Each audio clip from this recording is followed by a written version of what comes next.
Hello everyone, this question appears in Class 6 NCERT chapter of Understanding Elementary Shapes.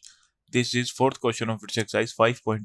So the question says that if A, B, C are 3 points on a line such that AB equal to 5 centimeter, BC equal to 3 centimeter and AC equal to 8 centimeter, which one of them lies between the other two?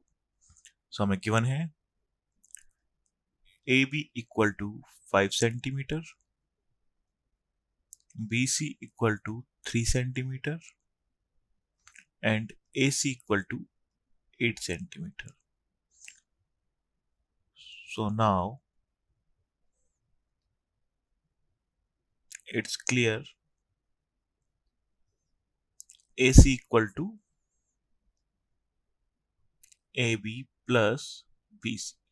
3 plus 5 equal to 8. So there are AC plus AB plus BC. So point B lies